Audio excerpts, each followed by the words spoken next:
Olá, amigos do Anápolis em Destaque. Dr. Osmar Patrick, doutor Branquinho Loures. Sim, o nome dele tem um doutor no meio, já estava predestinado. Advogado, professor de Direito no Centro Universitário da Fama, sócio do grupo Montalvão Branquinho Advogados Associados, especialista em direito empresarial, contratual, LGPD e tudo que você quiser saber a mais. E também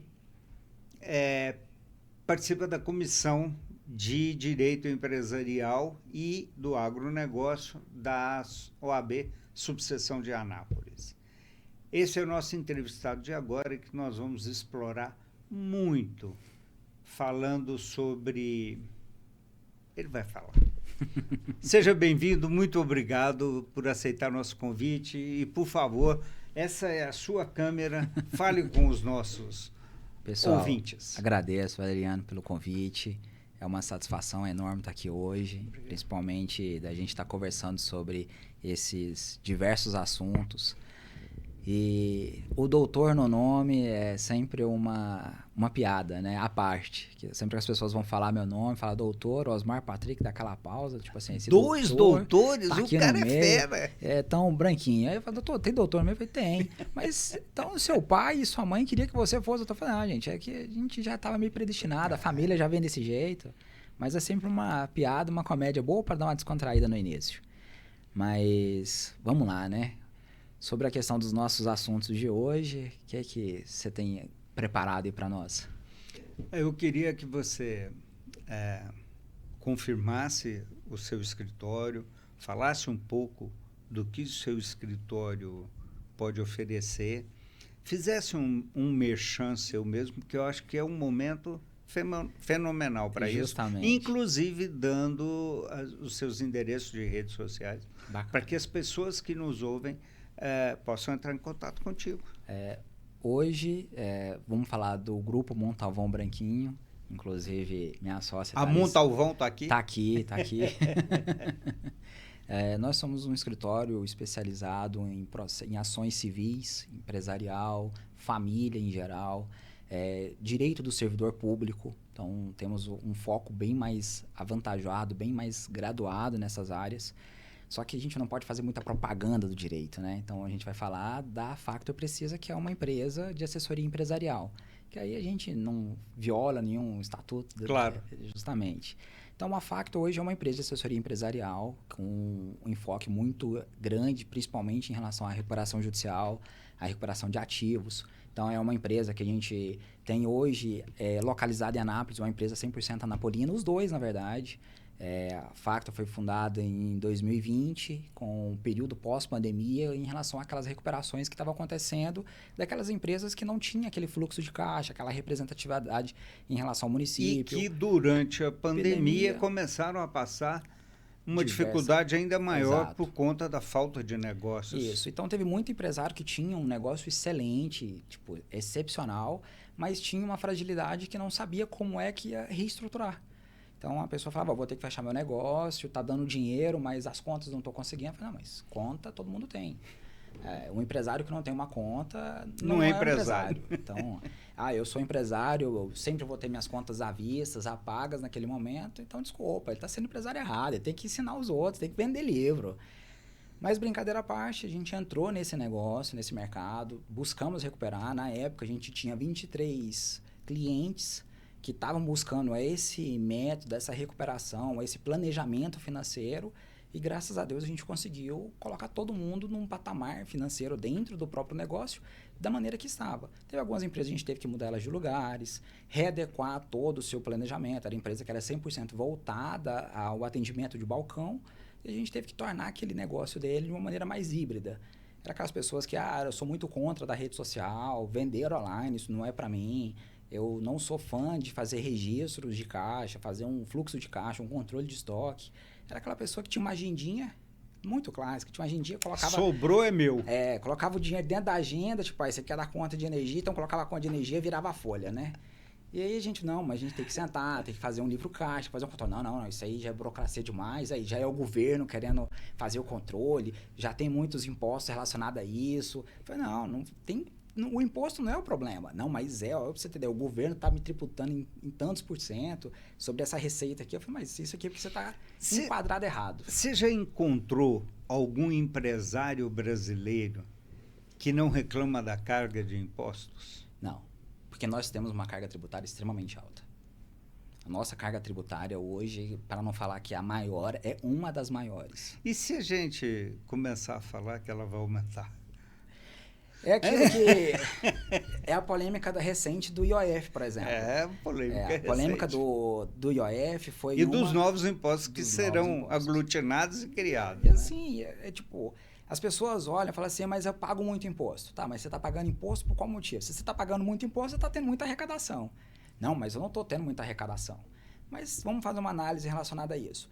Então, o IOF foi uma situação. O Estado, o ministro da Economia falou assim, olha, vamos ter que aumentar a arrecadação, o IOF é o da vez, vamos aumentar toda a margem dele. Ok.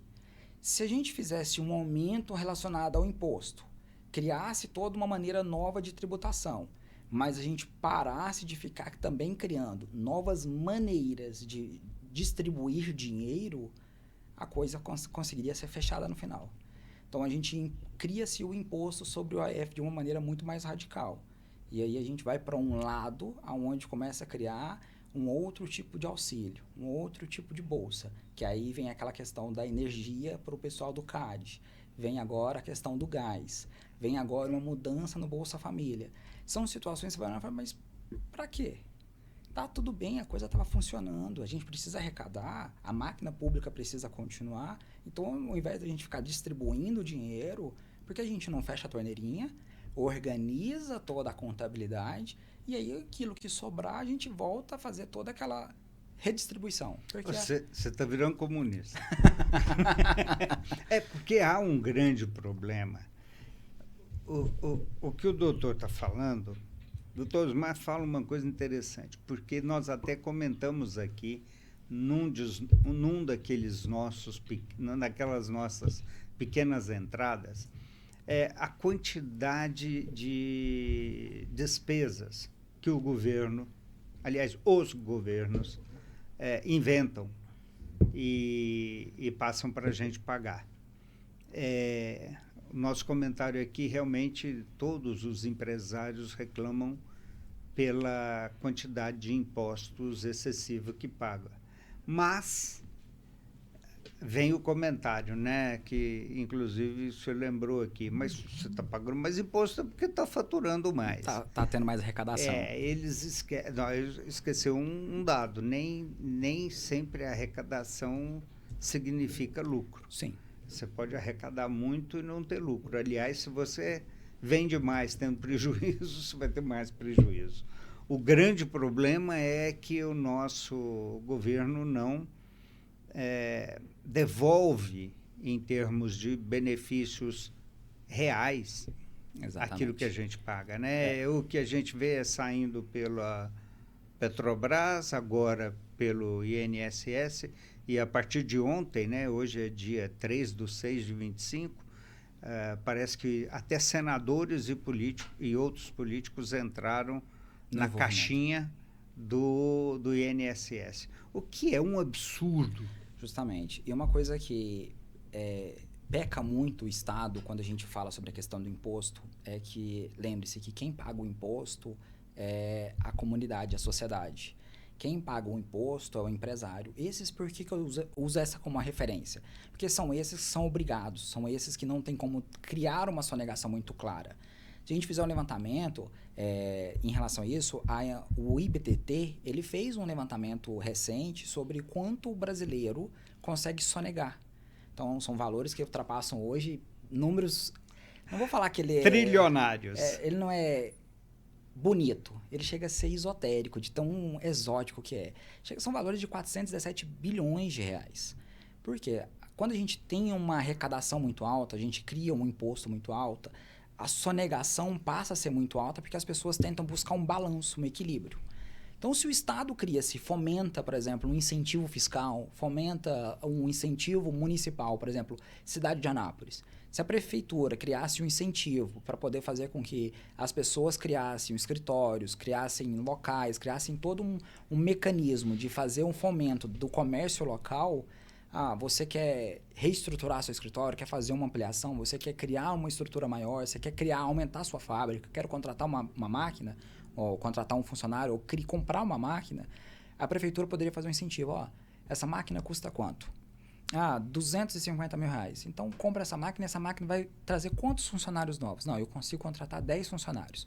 Então, ok, eu vou te dar a isenção de X impostos em cima do ISS e a isenção do IPTU. Incentivo fiscal que a prefeitura está apoiando o seu negócio. Ou seja, você está fazendo com que o próprio empresário mantenha na própria região. Não faça igual a Aparecida de Goiânia quando virou aquele incentivo fiscal para as indústrias irem para a Aparecida de Goiânia. São Paulo relacionado, por exemplo, com a questão de maquinário. Então, em relação à própria região agrícola. Então, são situações onde você busca fomentar com qual objetivo? De fazer com que o empresário, a indústria continue aqui. Porque o nosso polo em Manaus é tão forte? Porque lá existem incentivos fiscais. Ou seja, o próprio Estado, a cidade fomenta a indústria. Fomenta o comércio, porque sabe que aquilo lá precisa para poder manter a economia naquela região. Então, é uma maneira que a gente tem para poder existir o equilíbrio. Agora, por exemplo, se o Estado não ajuda, o empresário tem que dar seus pulos. E muitas das vezes esses pulos é uma maneira de tentar fazer o quê? Transferir o imposto para o consumidor final, que somos nós. Nós tivemos até um ministro, né, se não me falha a memória, da economia, que disse uma pérola, para mim ficou marcado. Não, aliás, foi da secretária da Receita. Nós criamos mais impostos e eles são tão altos porque nós sabemos que haverá uma sonegação e aí quando eu fizer o encontro de contas daquilo que eu arrecado com aquilo que vai ser sonegado, eu tenho aquilo que a gente precisa. O Brasil é sui generis nesse sentido. Você falou sobre Manaus, eu conheci bem Manaus. Eu fui lá, eu fiz um acompanhamento de corrida de kart lá há um tempo atrás, e a gente vê o quanto a aplicação nas empresas, o deixar as empresas trabalhar com valor menor de impostos, com subsídio, seja lá o que for, traz para a economia no todo um benefício monstruoso. Sim. A gente vê aqui no DAIA a Caoa, que agora é Caoa Chery, né? Uhum.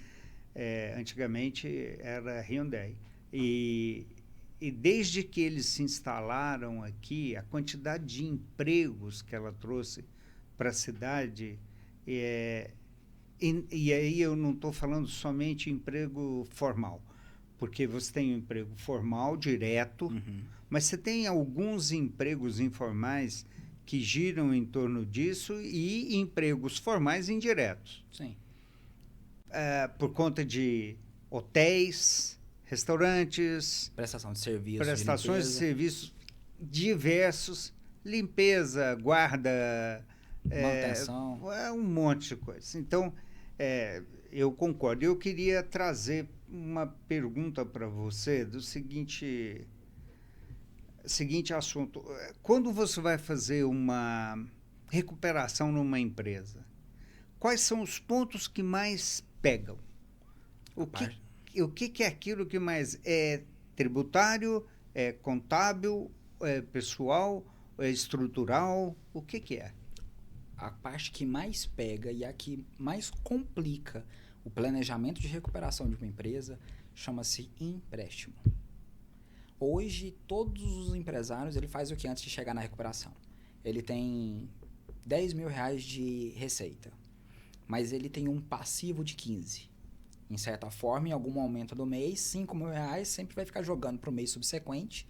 E esse mês subsequente vai ficar sempre tendo essa evasão. A gente vai falar de juros. Que já não é 15, porque você vai ter que pegar 5 emprestados para poder suprir. Isso. E aí, no mês seguinte, aqueles 5 que era do mês anterior, virou 6, virou 7. No outro mês, virou 9. E aí começa a entrar um problema que é os rotativos. E aí a gente esbarra no IOF das operações relacionadas a isso, que são os famosos cheques especiais. Chega um momento que ele resolve pegar um empréstimo. E aí ele resolve zerar essa brincadeira. E aí ele fala, não, eu tinha 10 de passivo, 10 de receita, zerei, agora eu tenho 10 de receita, 10 de passivo. Só que ele esquece que aquele empréstimo que ele teve era um parcelamento. Essa parcela vai cair agora nesse próximo mês. E ele não estava organizado. Então, a parcela, vamos colocar aí que era R$2.000. Ele tinha 10 de receita, 10 de prejuízo, mais R$2.000. Ou seja, R$2.000 que voltou a ser, de novo, aquele prejuízo rotativo. Aí ele resolve fazer um capital de giro. Conversa com o gerente querendo vender produto, nada contra a atuação do gerente relacionada a isso, porque o papel dele é esse. Ele quer vender o produto, ele vende o rotativo, o capital de giro. O capital de giro, ele vai lá e fornece o valor, ele entra aí num financiamento, ele entra aí talvez num aquele empréstimo do Centro-Oeste, que é fornecido pelo Banco do Brasil. Beleza, ele pega uma carência. Ao invés de ele pegar esse dinheiro e gerar uma estrutura, ele resolve fazer alguns tipos de investimento. Às vezes pessoais, às vezes na empresa, e assim vai indo. Enfim, esses empréstimos vão virando uma bola de neve. Quando não acontece essa situação do capital de giro, muitas das vezes ele começa a criar dívidas com os credores, ou seja, com os fornecedores de serviço dele. E isso daí vai virando o problema que foi virado, por exemplo, da AgroGalaxy, que foi recuperada agora, que saiu a aprovação dela. Com todo respeito, aquela recuperação foi uma coisa que eu achei surpreendente. Porque não era uma situação que a gente esperava, porque o valor da dívida era muito alto. A gente está falando de 5 bi, é muito dinheiro. Então vai virando uma bola de neve. Quando chega ao ponto de tentar organizar isso, os impostos é a principal, porque a primeira coisa que a gente deixa de fazer é parar de pagar imposto. Parar de pagar imposto. A gente todo advogado vai orientar o empresário, isso se ele tiver, e é uma coisa que é muito importante, é sempre ter uma assessoria jurídica, porque pelo menos você consegue começar a controlar e na hora que chegar ao ponto, não, vamos fazer uma recuperação judicial. Legalmente você está suportado. Você está suportado, exatamente. Então, o problema maior da recuperação judicial é exatamente esse. É você não ter um suporte, não ter um amparo. Porque a gente fica naquela, vou tentar fazer sozinho, vou tentar organizar isso da minha maneira, só que às vezes você não tem a interpretação necessária. Ou às vezes você está tão emocionado, ligado em relação àquela situação, que esse emocional não deixa você ver o cenário de fora. Às vezes aquele funcionário que você tem de um bom tempo de carreira, aquela receita que aquele funcionário tem, que a preguiça dele, a indisposição, é um custo muito alto. Então é mais em conta você mandar ele embora e contratar um novo funcionário que está ali com uma pegada mais energética, mais disposto e às vezes dá o gás em relação ao seu negócio do que aquele funcionário, mas é meu amigo pessoal. E aí começam as diferenças, as amizades. Então a gente tem os impostos, que a gente deixa de lado, os empréstimos relacionados a isso, as amizades dentro da empresa. Porque na hora que você vai fazer a avaliação, você vai fazer toda a questão do planejamento da recuperação judicial, e você chega no dono e fala assim, olha, a gente vai ter que demitir esse funcionário. Aí a gente vai reestruturar esse departamento. Não, mas aí não pode, porque esse aqui, ele estava comigo quando a empresa começou, a empresa cresceu com ele. Mas daquele período para cá, o que ele fez para se manter no negócio? Ah, não, mas é porque ele tem um problema pessoal. Mas problema pessoal todo mundo tem. Se esses são os pontos que a gente consegue criar a estruturação. Agora, quando o empresário ele começa a não ter renda e ele começa a fazer a confusão patrimonial, que é ele usar o caixa da empresa como se fosse o caixa dele. E aí você vai pegar todo o extrato bancário, tem lá a conta de água e de energia da casa da sogra, conta de água e energia da casa dele, escola de criança, plano de saúde. As contas da empresa só Deus sabe quem está pagando. Mas a empresa está pagando as contas dele como se fosse conta dele. E aí esse é o problema que falha muita empresa. Porque a gente não consegue aprovar o plano de recuperação se a conta da empresa parece uma coxa de retalho de coisas pessoais dele. Porque ele mudou toda a competência da empresa. A empresa não é mais uma personalidade jurídica própria. Ela é uma personalidade confusa. Confusa, exatamente. Precisa levar para ela no psicólogo. Exatamente, tem que levar os dois, sentar os dois uma terapia de casal. Terapia de casal. No agronegócio a gente vê muito essa confusão. Haja visto que os empréstimos são muito altos e a vontade de comprar caminhonete é muito grande, né? Hoje, a gente passeando nos campos aí, a gente vê, inclusive, inúmeras, não são poucas, inúmeras fazendas com pista de pouso. Sim. Hoje parece que a Coqueluche deixou de ser uma problema. caminhonete grande e passou a ser avião. E eu imagino que aí fica pior, né? No agro tem até uma piada que acontece muito interna. Tem um cliente que tem uma fazenda e ele vive fazendo arrendamento dessas áreas. E aí uma vez a gente estava parado lá e ele falando que estava chegando o cliente, eu não conhecia o cliente quem era. E ele falou assim, na hora que estava vindo a poeirona, vindo na estrada, ele falou, ixi, cliente sem dinheiro. Eu falei, por quê? Olha o tamanho da caminhonete que o caboclo tá vindo, numa RAM, olha o tamanho daquela, não tem dinheiro. Eu falei, capaz, falei, não, tá vendo aquela plantação de milho lá? Eu falei, sei, é 1 hora para chegar do outro lado dela, de cavalo. E o dono daquele lá vem numa pampa. Aí você fala, você tá brincando? Aquele é dono de uma pampa, esse aqui é dono de uma Fiorino, aquela plantação de eucalipto ali, de vez em quando, quando ele vem muito, ele vem numa F-250. Salvo engano, 98, 2000 ela. Aquela Hilux ali, aquela Dodge Ram chegando, tem dinheiro não, você vai ver. Esquecer. Pode esquecer. Bom, aí a gente pega isso tudo e traz para a realidade. O Brasil não tem muita responsabilidade fiscal no governo federal. Não. Nós também tivemos um governo municipal que não teve muita responsabilidade fiscal e deixou um passivo terrível para o próximo governo, que eu duvido que a gente vai conseguir arrumar isso em 10, 12 anos. Não, e você está sendo gentil, com 12 anos, tranquilamente. Em um levantamento que eu fiz com os alunos no começo do semestre, numa conversa sobre direito contratual, licitação, foi uma coisa que a gente fez bem interessante. Cidade de Anápolis é uma cidade turística? Não. Não temos nenhum intuito disso. Cidade de Anápolis é uma cidade hospitaleira? O nosso foco é hotéis? Não, porque a gente não tem nenhuma região. A gente nem tinha hotel até pouco tempo. Exatamente. Ou seja, o fomento do DAIA que trouxe o princípio e a ideia de ter hotéis, visto os empregos temporários, as certificações e assim vai indo. Então, me fala uma coisa, qual é a necessidade de fazer uma ponte estaiada em um bairro de periferia? Não faz sentido. O valor que foi feito, por exemplo, a ponte ali do fundo, que sai lá na Pelo do Vico, é uma ponte que era uma ponte de acesso, que era uma ponte simples. Mas vamos criar um cartão postal. O cartão postal a gente cria em áreas onde tem uma boa circulação, uma visibilidade. Onde vai dar dinheiro. O cartão postal é para trazer pessoas para poder ver. Então, se a gente vai fazer um cartão postal, vai fazer na porta da prefeitura, aonde tem uma ponte estaiada já, tem a bandeira do município. Ok, é visibilidade. Quer fazer uma ponte estaiada? Faz aquela lá do fundo do Gran Trianon, que dá acesso para o outro bairro, na BR. Ali é uma ponte estaiada, é uma ponte bonita, dá para você fazer um cartão postal da cidade. Agora, no bairro, onde o fluxo é para apenas dar acesso. Ponte de acesso é ponte simples. Vamos fazer uma marginal para rodear atrás da Jaiara. E a gente vai fazer uma ponte lá. Tá, gente? Não tem necessidade, não é um fluxo onde você vai estar vendendo a imagem da cidade. Não tem esse pensamento. E aí a gente vai falar... E assim, me desculpe, vou aproveitar o gancho, não tem fluxo tamanho para isso. Não tem. Haja vezes que se você for passar pela... Jaiara não. É Fabril lá, não? É Fabril. Fabril.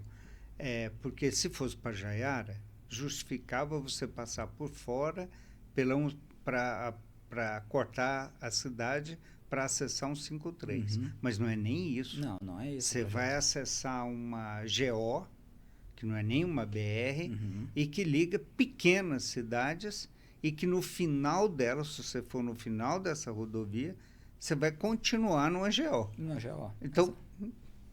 E é um custo que, no final da equação, quem paga é o contribuinte do município. Claro. Porque o valor que foi gasto foi aquele Investe Mais, Investe Anápolis. Aquele projeto... Anápolis Investe. Aquele projeto tinha tudo para ser uma coisa extremamente vantajosa para o município. Se bem feito. Se fosse bem aplicado e bem feito. E só que não foi isso que aconteceu. Os valores que foram atribuídos, as responsabilidades fiscais, é uma coisa muito desproporcional. E aí fica essa conta, porque a gente tem um problema muito sério que é a reeleição. Porque eu sou totalmente contra a reeleição. A ideia do projeto novo, da maneira como ficou o eleitoral de 5 anos, e sem a reeleição, para mim foi uma coisa assim, um avanço que o Brasil está dando em âmbito nacional gigante. Porque aí o prefeito ele é obrigado, aí eu quero na próxima fazer a indicação do Cebolinha. Cebolinha vai ser meu candidato, então eu tenho que fazer os meus 5 anos valer a pena. Porque aí eu posso colocar a mão e falar, esse aqui é meu candidato, a população ele vai continuar o meu projeto de desenvolvimento. Então, por quê? Os primeiros 4 anos, ele vai alegar que ele está fazendo a contabilidade do município, ele está organizando, ele está tentando entender o que o prefeito anterior fez. No último ano, ele começa a colocar gás para poder falar que ele está fazendo algo, para poder usar isso como palanque para a reeleição. Escada eleitoral. Escada eleitoral, perfeito. No próximo ano, aí ele vai falar que não teve arrecadação. Aí ele começa a culpar a Câmara dos Vereadores, falando que eles que têm que aprovar aumento dos impostos, o pessoal não está fazendo a arrecadação adequada, não está fazendo... O contribuinte, ele começa a colocar a culpa na sociedade. O contribuinte não está fazendo o papel dele. Aí começa a cobrar, vem as ideias dos incentivos fiscais. Beleza. Passado o próximo ano, ele começa a querer mostrar serviço, só que ele já sabe que não vai ser reeleito. Então, ele não dá continuidade. E o próximo vai tentar pegar o que ele fez, o que a conta ficou, para tentar organizar. E esse ciclo E esse ciclo vicioso vai.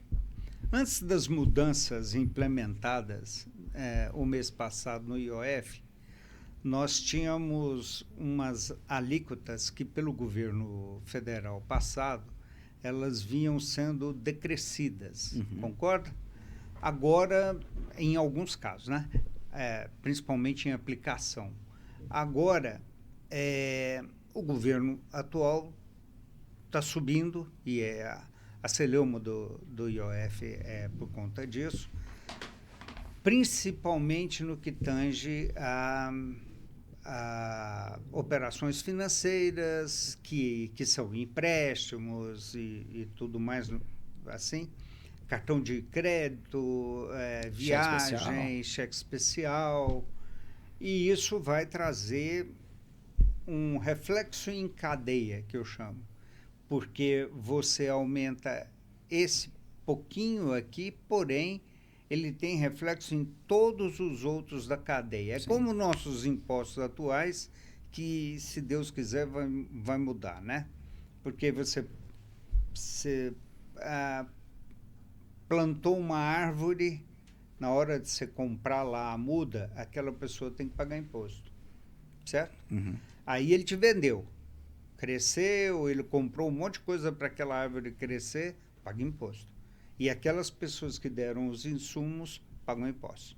Então, quem plantou pagou imposto para crescer a árvore, vende a árvore, paga imposto.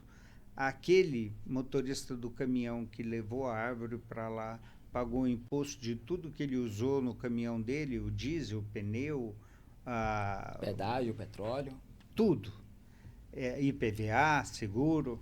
Aí paga também um imposto sobre a venda dessa madeira para a indústria, e assim, se a gente for conversar aqui, nós vamos cansar de chegar num ponto ruim. Mas essa mudança de alíquota, ela afeta, então, não somente um setor, ela afeta vários setores.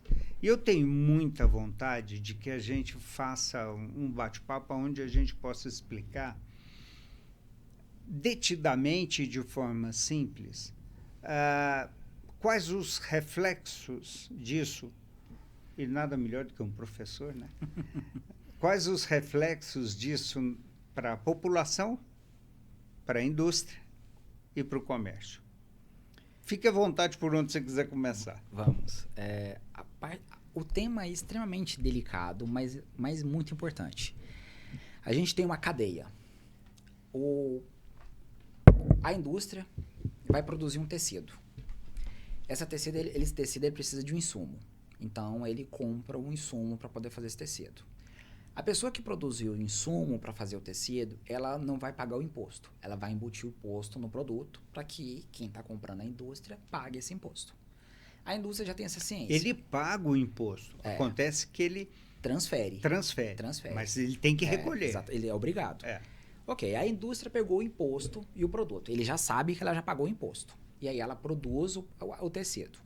Nessa do tecido, ela resolve fazer a venda desse tecido pro distribuidor, pro costureiro, beleza. Nessa venda, ele já coloca o imposto também. Porque ele pagou para cá, ele vai pagar vai daqui tirar para cá. lá. Vai zerar ele. Ele vai zerar na ele. conta, ele, né? Ele está tentando manter o seu lucro relacionado a isso. Exatamente. Ok, isso. ele passou para o distribuidor, para a pessoa que está na próxima da cadeia do produto. O distribuidor ele tem lá todo o estoque do tecido. Quem é que vai ser o consumidor final? Somos nós que compramos as roupas e a gente tem toda a questão do comércio. Antes da gente comprar o terno, a camisa, a gravata, quem fabricou esse produto antes comprou aquele tecido da indústria. E aí, na hora que ele vai fazer, ele vai organizar a gravata. Eu sou o fabricante da gravata. Eu comprei o tecido da indústria, que eu já paguei o imposto que ele embutiu. Produzi a gravata. E que ele já havia embutido, porque o outro também embutiu e o outro embutiu. Exatamente. Acho que nós vamos chegar lá no bicho da seda que embutiu o imposto dele também. Nessa brincadeira, Agora eu estou fazendo a gravata. Só que não sou eu que estou fazendo, eu sou só o dono da empresa. Então eu tenho os encargos municipais, os encargos estaduais, os encargos federais, os municipais é da onde está a minha fábrica, os estaduais é o transporte que eu estou fazendo dessa gravata para outros municípios ou em outros estados poderem estar vendendo. Depois eu tenho os encargos federais, que são a minha mão de obra. Uhum. Então, os meus funcionários, eu tenho o recolhimento do FGTS, do INSS, e todos os encargos relacionados a isso. Ok. Vendi a minha gravata, que foi produzida aqui em Anápolis, para o Pará para poder ser vendida.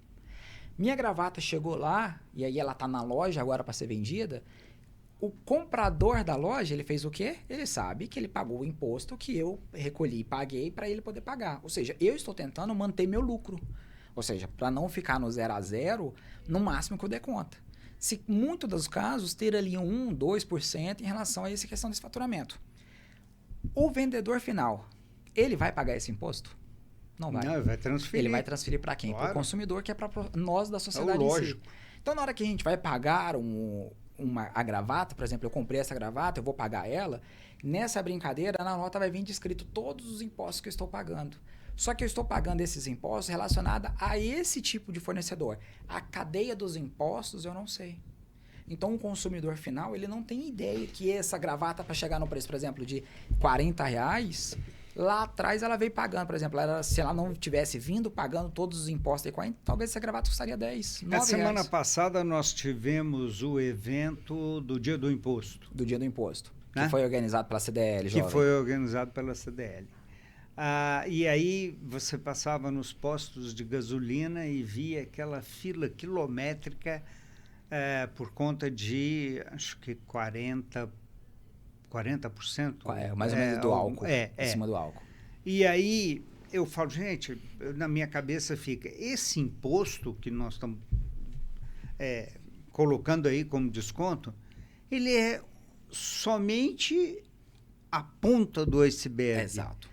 Porque tem o imposto até chegar nele. Quando você tira aquele 40, ele, na verdade, não representou muita coisa. Exato. Porque se tivesse tirado 40 lá na ponta e ele não viesse sendo incidido nos demais, Você quer ver um assunto polêmico agora? Que é aquele assunto que a gente fala para dar muito comentário. Lá vem ele. A Petrobras anunciou ontem redução do preço do combustível na distribuidora. Só que se você faz um levantamento da distribuição desse preço, a última vez que teve um aumento do combustível foi em julho de 2024. De lá para cá, o petróleo só veio abaixando o preço da gasolina. Só veio em queda. De 2024 para cá, teve uma redução de 25% do preço. Mas em compensação, teve aumento da quantidade do etanol em relação ao combustível. Na gasolina, o que favorece com que o valor abaixe ainda mais. Exatamente, porque você aumentou a porcentagem, claro. O álcool, somos autossuficientes em relação à produção e à distribuição. Nós somos álcool suficientes. Álcool suficientes. Então, se a gente for fazer uma análise sobre isso, só no preço da gasolina foi uma redução de 25%. E eu te pergunto, teve essa redução? Na bomba? Não teve. Quem está ficando com esse lucro, vamos colocar nessa perspectiva? Infelizmente, nós temos um costume de acostumar com o imposto. A gente acostumou, de certa forma, a gente acostumou pagar caro um produto. porque a gente sabe que nossa cadeia de impostos é pesada. Então, o produtor, por exemplo, o ovo. Nossa, chegou ao ponto de custar R$30 uma cartela de 20 ovos. Então, se você for analisar, tá, mas e agora? A cartela está custando isso? Não, não está. A cartela reduziu o preço, mas ainda em si continua a mesma situação, porque a sociedade acostumou com o preço. E então, na hora que baixa, você não precisa nem abaixar muito o produtor lá. Por quê? Porque sabe que o pessoal baixou um pouquinho. Ah, tá legal. Uhum. É técnica de venda até isso, né? Se a gente for analisar o café era barato, ele veio em um cenário bacana, chegou um momento ele teve uma alta, chegou a custar R$70 o quilo do café. O café baixou o preço, mas ele não abaixou pelo preço. E na produção, ele estava no preço original antes de todo o aumento que teve. Só que eu te pergunto, o mercado fez isso? Não, ele reduziu uma porcentagem. A menor redução que teve em relação ao café foi de 17%. E a alta que teve foi de 42%. Você fala, mas e a proporcionalidade? Ok, a população acostumou. E aí a gente vem numa caminhada e adivinha o que aconteceu no começo do ano? O café aumentou. Ele aumentou o quê? Em 17%. Poxa, mas ele não tinha baixado? Por que ele está aumentando agora? Porque para ficar dentro da margem? Porque é muito mais conveniente.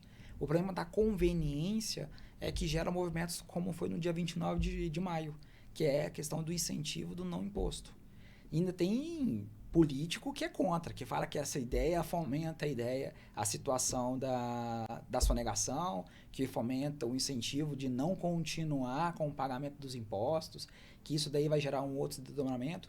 Mas vem a seguinte pergunta. Se nós sabemos que toda essa cadeia tem pagamento de impostos, o aumento do IOF também vai continuar sendo o que a gente pode caracterizar, e aí a gente vai fazer uma interpretação muito extensiva do assunto, sobre a questão da bitributação. Uhum. Por quê? A gente está pagando um imposto sobre o outro imposto, sobre outro imposto, que inclusive no judiciário, quando você tem um contrato de empréstimo e esse contrato está capitalizado, o que a gente faz? Não, excelência. Esse contrato está abusivo, taxa de juros dele está sendo capitalizada e no contrato não era previsto sobre isso. E aí a instituição financeira é obrigada a voltar atrás porque o judiciário está forçando a barra para que o contrato seja respeitado, os limites dos impostos sejam respeitados. Só que o IOF é a polêmica da vez, porque o IOF vai ser em cima de contrato de empréstimo, vai ser do cartão do cheque especial, compra e venda de moeda estrangeira, ou seja, se você vai viajar para fora, você vai estar pagando imposto. O uso do seu cartão de crédito fora, o IOF já está em cima. E o melhor de tudo é que subiu o IOF, o Banco Central, vamos subir o IOF. O Banco Central falou, vamos subir o IOF. Aí vem todas as instituições financeiras subindo. Mas vamos reduzir. Foi a maior ilusão que teve, porque colocou como que fosse voltar atrás do IOF em cima de todas as categorias, mas em cima só de uma. Não. E aí alguma a população, coisa. A população, não, mas tudo bem. Voltou atrás, mas não voltou atrás em cima de um único item em cima do IOF. Mas o IOF ele é aplicado em cima de várias atribuições. Aí vem aquele negócio, mas vai entrar em shutdown a administração pública. Entre. Que entre. Que a administração pública ela tem responsabilidade. Mas o Estado não consegue pagar as contas. A responsabilidade é sobre o ministro da Economia. Ele que é responsável para poder sentar e organizar. Tal departamento, tal região do setor executivo está tendo gastos. Que sente com ele e fala, meu queridão, tá gastando com um cafezinho demais. É o que eu digo sempre aqui com os nossos amigos. Assim, se você na sua casa reuniu todo o dinheiro e colocou no pote e pegou todas as suas despesas e quitou com aquele dinheiro. Se sobrou, ótimo, você está administrando bem a sua empresa, chamado casa, residência. Porém, se está faltando, tem algo errado, você vai ter que cortar. No governo, devia ser a mesma coisa. Olha, eu tive um déficit no final do ano de tantos bilhões. Então eu tenho que aumentar o imposto para quem está me ouvindo aqui pagar. Não tem lógica um negócio desse. Eu te elegi para que você tivesse austeridade, honestidade, que usasse bem o dinheiro para benefício dos contribuintes, para benefício nosso, né? Mas A teoria e a prática. Mas pensa num trem longe. Pensa num trem longe. E isso, você acha que com esse aumento nós teremos do IOF, nós teremos a mesma reação em cadeia, nós teremos o mesmo problema de aumento no final, e por isso que muitos são contra, né? Isso. Você já viu aquelas frases de incentivo que a população faz em vídeos na internet? Exemplo, esses dias para trás eu estava mexendo no Instagram e vi um vídeo bem interessante de uma apresentação na cidade de Gramado. E aí está acontecendo toda a apresentação e vem a prefeitura com a Secretaria de Meio Ambiente fazendo toda a limpeza, porque passaram diversos cavalos e aí as necessidades dos cavalos vieram acontecendo e o pessoal veio limpando. Então veio tirando toda a questão orgânica mais grossa e depois veio um caminhão-pipa lavando toda a rua.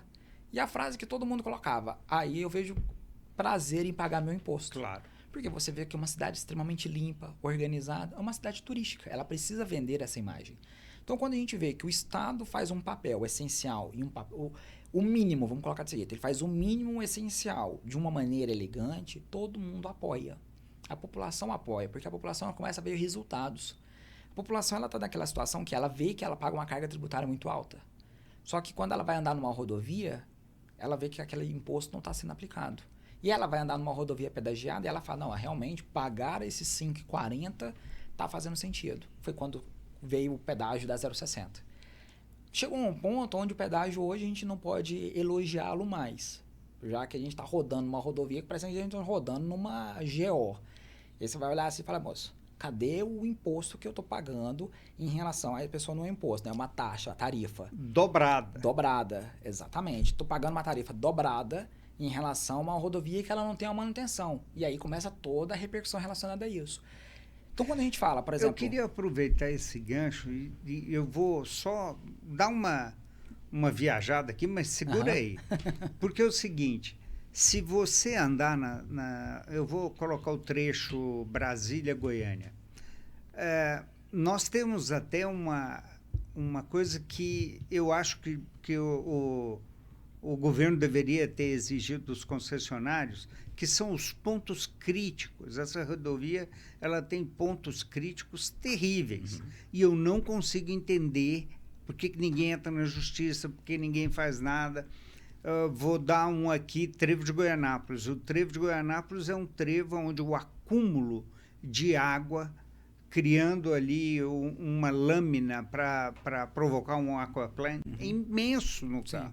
E é um local onde acontece muito acidente.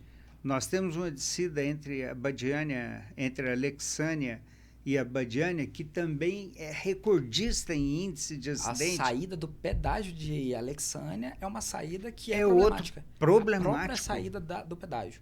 Assim, todo o processo de licitação, quando a administração pública chama uma empresa para poder concorrer, ela cria um edital. Nesse edital, ela coloca lá um anexo, trazendo todas as informações que são necessárias. Sim. Então, quando houve, por exemplo, a licitação para poder tratar do assunto da 060, que era o trecho de Brasília, da 060, a 153, quando se chega em Anápolis, até o final dela, próximo do posto da Alvorada, foi dado para ela uma obrigação. Ela era obrigada a cumprir alguns requisitos. Recapeamento, reestruturação de áreas de risco, faixas de passagem aérea, que é aquelas pontezinhas que coloca para o pedestre. Isso tudo era pré-requisito. Obras de arte que estão, assim, caindo aos pedaços. Exato. Você vai perto de Séries, pós-Séries ali, perto do posto da Biquinha, a ponte de lá está caindo. Exato. Isso tudo fica no contrato da prestação de serviço. A concessionária ela tem que apresentar um plano sobre qual é o tempo, o prazo, o valor e quais são as empresas que vão prestar serviço para poder adequar essa rodovia aos padrões que é da licitação. A pergunta que eu te faço na verdade não é uma pergunta, a administração, a concessionária, ela criou todo o planejamento. O governo, que a gente está falando de uma rodovia, então o governo federal ele tem que criar, na verdade já existe, um mecanismo, uma administração pública, de preferência uma autarquia, que a gente está falando aí da DENIT. A DENIT ela tem que fiscalizar, ela tem que cobrar a execução disso. Então, quando recapeou toda a rodovia 153, a população adorou. Só que ela é obrigada a manter esse pavimento. Ela é obrigada a manter toda essa estrutura. Exemplo, Goianápolis. Goianápolis era para ser refeito toda uma estrutura como é que fala? De trânsito. Todo engenheiro de trânsito ele tinha que reestruturar aquela área. Aí eles alegaram a indisponibilidade financeira. Meu querido, tem que lembrar o seguinte, eu fiz a chamada da licitação e coloquei o valor da licitação, eu coloquei o valor que eu quero. Você tem que me falar qual que você quer. Se você ganhou no menor preço e você me falou que naquela época ia custar X valores para poder fazer isso, dá seu pulo. Se você não fez naquele período e hoje esse negócio ficou superfaturado, a obrigação é minha, ou é no caso do governo federal, ou do ente privado que pegou a rodovia, usou toda a arrecadação e não resolveu. O problema maior das rodovias hoje, por exemplo, eu sou a favor do pedágio. Sou a favor do pedágio porque é uma maneira mais fácil de você cobrar a questão da execução do serviço.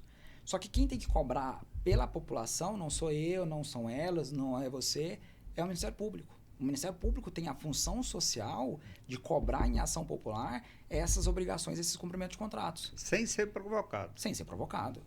Por exemplo, o motor de justiça foi daqui para lá, viu que daqui para Goiânia. A rodovia está esburacada, ele pode muito bem sentar amanhã e querer uma satisfação do porquê que a rodovia está esburacada. Só que aí a gente entra num viés de política. E esse é um problema muito grande. Voltando para o IOF, já que se a gente for pegar isso aí, nós vamos ter impostos e contribuições reduzidas a 2 impostos. Exato. Aliás, a um imposto e uma contribuição, né? E nós estamos falando aí de IBS e CBS. Imposto sobre bens e serviços. Bens e serviços e contribuição de bens e serviços. A posteriori, lá 2028, 2029, isso vai virar o IVA. O IVA. Que é o Imposto de Valor Agregado. A intenção dos legisladores é que nós tenhamos uma simplicidade de impostos maiores. A ideia é boa, né? Na teoria, a ideia é muito boa. Eu só não sei se na prática a teoria vai se materializar. O que o senhor pensa disso? Toda mudança, ela é bem-vinda.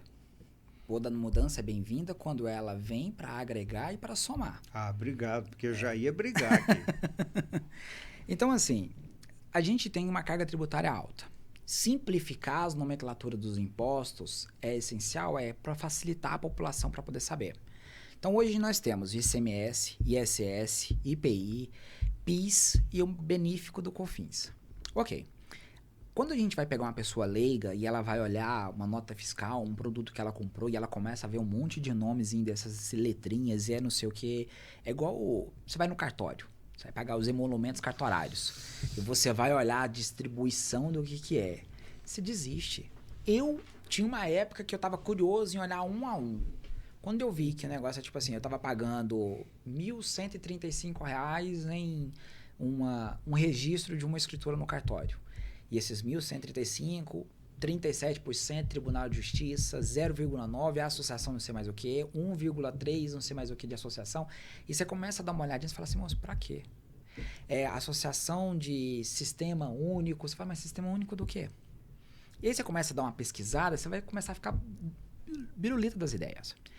Então, beleza. Quando vier a ideia do Código Tributário de fazer uma adequação, de juntar o ICMS e o ISS em um único tipo de imposto, e aí a gente está falando do IBS, e a gente vai juntar os demais impostos federais, que a gente está falando do CBS, você fala, poxa, tudo bem, agora a gente juntou toda essa... A gente engavetou toda essa massa... comprimiu tudo. Exato. Juntou e vai sair tudo, uma coisa vai só. sair duas situações. CBS e IBS. Fala, ok. Só que aí entra um problema. Nós recolhemos impostos municipais. Hoje, ISS, Imposto sobre Serviço. A gente presta serviço em Goiânia? Não, a gente está prestando serviço em Anápolis. A nossa empresa está aqui. Agora, quando juntou os dois, a gente está falando de unificação de 2 impostos, municipal e estadual. Ou seja, como é que vai funcionar a distribuição disso? como é que vai ser o que é relacionado ao município, o que é Quantos relacionado ao por cento Estado. será do município, Exato. quantos por cento será Então, do ou Estado seja, e em qual situação isso vai ser aplicado. Então, essas explicações ainda é um plano muito obscuro. Por quê? Quando a gente vai explicar isso para alguém que já tem uma interpretação, um entendimento, ele já sabe o que é um imposto, o que é o outro, e ele sabe que vai ter ali uma flexibilização. Quando a pessoa não tem noção, ela fala assim, mas a minha empresa é aqui, eu estou pagando imposto municipal e estadual agora? Porque antes eu pagava só ICS. Agora esse IBS, ele é a unificação do ICMS e do ISS. Essa unificação, eu vou pagar 2 impostos agora? E como é que vai voltar para o município? Aí você para e fala assim, você vai pagar 2 impostos. Não, mas isso é um absurdo. Mas aí você vai tentar explicar que existe uma porcentagem em relação ao que é a obrigação do município e uma porcentagem do que é a obrigação do Estado. A pessoa vai concordar com isso? Não vai. Porque ela já pegou a informação engessada e ela já pegou aquilo como uma resistência em relação ao pagamento dos impostos. Aí você fala, beleza, hoje nós temos o IPVA. Você pagou o IPVA do seu carro roda no município de Anápolis. Você pagou o IPVA para o Estado. O Estado arrecadou todo esse valor. O Estado passa o que é competência em relacionada àquilo da União. Aí eu te pergunto, o meu carro que roda em Anápolis, o seu carro que roda em Anápolis, o imposto dele não deveria ficar no município? Porque a gente precisa adequar o município relacionado a isso. Depois, uma porcentagem desse imposto a gente passa para o Estado. Seria a forma adequada, ou seja, o município arrecadou X valores, então a gente deixa o dinheiro, paga as nossas contas. Sobrou isso aqui, então pega aí, Estado. Aí o Estado pega, organiza as contas dele. União, sobrou isso aqui, minhas contas estão aqui. Só que não é assim que funciona. O município arrecada, passa para o Estado arrecada, passa para o ente federado, o ente federado arrecada. Depois ele sai distribuindo o que ele achar que é de competência de cada um. Acaba que em um certo estado paga a conta de um outro estado. E aí entra as polêmicas de polarização que vira aquelas questões xenofóbicas que acontecem na internet. A gente está bancando as contas de X estado, porque X estado não consegue arrecadar valores e a gente, do lado de cá, a gente está tendo essas obrigações. E esse é um problema muito grande. Em vez de eles pegarem e aproveitarem, vamos criar 2 impostos, vamos criar um mecanismo de distribuição sobre isso e criar uma maneira onde a população entenda, não, eles fazem isso, aí eles dizem, não, depois em sede doutrinária, os doutrinadores criam a interpretação e a forma como deve ser aplicada a isso. E o problema não é somente isso, né? Quando eles criam algumas regras, vamos colocar assim, todos sabem que ao estudar bem a regra, você vai perceber que tem algum escape para algum setor. Mas, só um parêntese, quando você estuda a regra, você aprende a economizar a questão tributária, inclusive. Exemplo, existem casos onde o empresário, quando ele criou a empresa, tinha assim, uma interpretação sobre qual era o KNAI, qual que era a atividade profissional da empresa, e aí ele vem pagando uma carga tributária extremamente pesada. Quando a gente chega e faz uma avaliação da empresa, a gente senta com o empresário, senta com o contador dele, a gente faz todo um planejamento tributário, toda uma reestruturação. Às vezes é uma coisa muito simples. Bem, exemplo, a empresa colocou no KNAI dele que ela venderia produtos para o usuário final. Só que ela não vende para o usuário final. Ela produz o produto e ela vende para empresas e prestadores de serviços utilizarem aquele produto que ela está produzindo. A carga tributária dela é menor. Ela sai de uma contribuição de 16% a 23% e ela cai para uma contribuição de 12% a 16%. Aí quando você senta para o empresário, fala, moço, meu contador não viu isso, mas a obrigação não é do contador. Porque o contador ele vai ver somente aquilo que você quer que ele faça. A função do advogado, quando entra nesse aspecto, é fazer isso. É analisar qual é a melhor tributação e como é que você enquadra a empresa nisso. E quando você entende a regra do jogo... Isso é mais difícil de colocar na cabeça do empresário, até por conta do nome da profissão. A gente acha que a atribuição do contador é apresentar para a gente, e aí eu falo como empresário, né?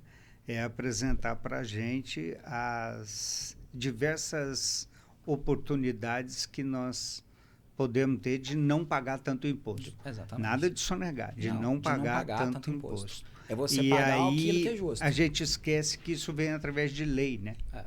É entender a regra do jogo. É você sentar e ver como é que o árbitro vai apitar aquela partida e você organizar todos os seus jogadores para poder fazer o melhor desempenho que tem que ser feito. Até saber se o hábito torce para algum time. Né? Exato. Bem, nós já estamos aqui num papo que passou de hora. Eu, se fosse você, assistiria esse programa por inteiro e recomendaria a outras pessoas, principalmente para aqueles que gostariam de entender um pouco mais sobre a ideia, a história desse IOF, essa celeuma toda, e também sobre os novos impostos, o IBS, o CBS, e, no final de tudo, sobre o IVA. Não somente isso. Nós passamos aqui também por administração, por diversos outros assuntos extremamente importantes para quem milita na área empresarial, para quem gosta, como eu, de ter informações diversas, que isso faz bem para a vida, e de como os impostos irão afetar o seu dia a dia e o dia a dia das empresas, com principalmente a alta da taxa de juros e tornando o dinheiro um pouco mais caro. Esse foi o papo legal que nós batemos aqui, por isso eu recomendo que vocês não percam esse programa e principalmente que divulguem. E nós falamos com o doutor, aliás, o bidoutor, Osmar Patrick, doutor Branquinho Loures. Olha, eu não tenho como agradecer. Muito obrigado pelo papo. Acho que todos saíram um pouco mais, com a mente mais leve e clara, com esses assuntos que são tão controversos e pesados de explicar. E, por favor, fique à vontade, dá um oi para os seus alunos. Exatamente. E vai ser eles que vão comentar. Eles são extremamente participativos. Eu quero ver. Eles são participativos. Quero ver. Mas, assim, é uma satisfação muito grande. Agradeço a oportunidade. Sempre que tiver essa oportunidade, quero estar vindo outras vezes. Esse bate-papo muito tranquilo. E quando a gente fala, só um adendo, quando a gente fala sobre imposto, se a gente tivesse uma distribuição de impostos mais justas, a gente teria uma arrecadação mais justa. Porque o imposto que é justo, você não se importa em pagá-lo. É a mesma situação. Eu quero uma pizza e a pizza é saborosa. Eu não me importo em pagar ela porque eu gosto daquela pizza. Agora, se a pizza é ruim, aquele valor se tornou alto. Então, a ideia do imposto é a mesma situação. A gente precisa criar um hábito que o imposto ele precisa ser justo. E se o imposto é justo, o pagamento é justo. Então, só para poder a gente finalizar, aqueles empresários que a gente sempre fala, sempre tem uma consultoria jurídica, sempre tem um apoio jurídico para poder a gente pagar menos impostos, pagar impostos de forma adequada. E o Grupo Montalvão Branquinho está aí para isso. Exatamente. Fazer uma tributação, aliás, orientar para que seja feita uma orientação, uma tributação mais justa na sua empresa. Na rede social, montalvãobranquinho.adv. Muito obrigado. Eu pedi isso no início do programa, né? A gente vamos falar de novo? Como é que é? Grupo Montalvão Branquinho. Se colocar no Instagram, acha. No site nosso, www.gmb.adv.br.